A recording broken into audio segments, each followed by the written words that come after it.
Смотрите новости экономики на Якутия-24. В студии Иван Лазаренко. Здравствуйте.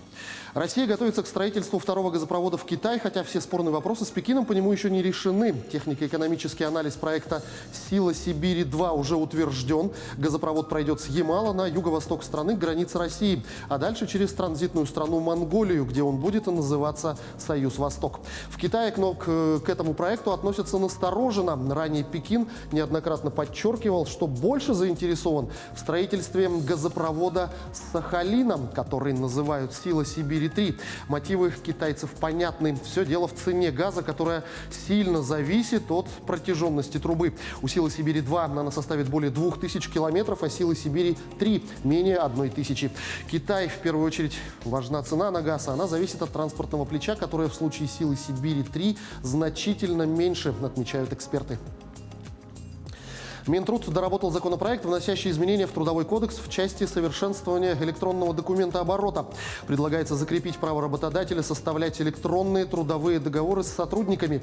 Сейчас работодатель самостоятельно выбирает форму ведения документов, связанных с работой, за исключением тех, оформление которых в письменном виде или ознакомление с которыми под роспись работника прямо предусмотрено трудовым законодательством. В Минтруде решили устранить этот правовой пробел, тем более, что часть россиян выбрала электронные трудовые книжки, а многие остаются на удаленке, и им удобнее общаться с работодателями через электронную почту.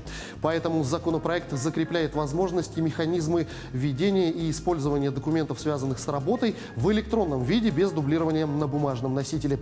Это даст больше возможностей для удаленного трудоустройства. Соискатель сможет подобрать себе работодателя из другого региона, дистанционно пройти собеседование и заключить трудовой договор. Минпромторг России в ближайшее время выделит дополнительные средства на финансирование программы льготного автолизинга и расширит категории участников программы льготного автокредитования, сообщил глава министерства Денис Мантуров.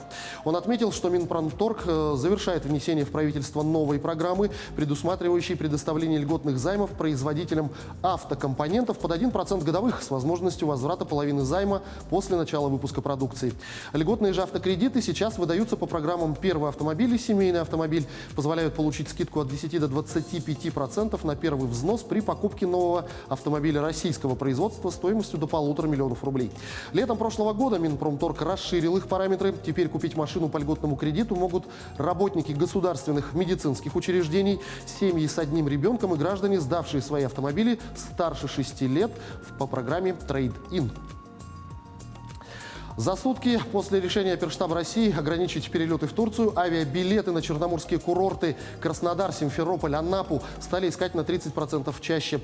Также отметился рост запросов на альтернативные Турции направления. Так, за сутки на 129% чаще стали искать в интернете авиабилеты в Иорданию, на 100% в Тунис, на 98% в Египет и на 90% на Кипр. Тунис откроется для россиян уже с 19 апреля, но туристам придется провести двухдневный карантин в отеле. После ограничения полетов в Турцию россияне на 44% чаще стали искать билеты в столицу Карелии, Петрозаводск.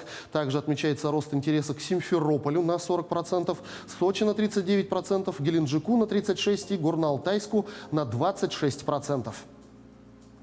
Тем временем биткоин во вторник продолжил ралли, начавшееся в январе, и подорожал до почти 63 тысяч долларов. Это произошло накануне выхода на NASDAQ крупнейшей американской криптобиржи Coinbase, рассказывает Татьяна Гомозова. Курс биткоина во вторник установил новый исторический рекорд, поднявшись до 62 741 доллара. Его ближайший соперник, эфир, продавался за 2205 долларов. Очередной прорыв произошел накануне выхода на фондовый рынок крупнейшей американской криптобиржи Coinbase. В среду бумаги площадки начнут торговаться на нью-йоркской NASDAQ. Криптоевангелисты считают это судьбоносным событием. Популярность такого рода активов растет в последние месяцы, в том числе благодаря поддержке со стороны традиционных игроков.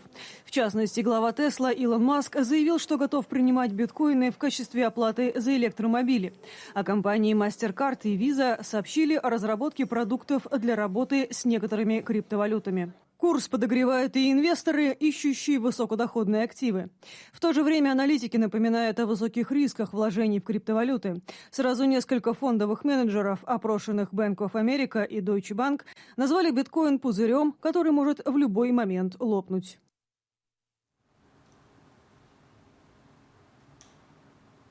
К этому часу пока все новости. Будьте в курсе экономических событий на Якутия-24.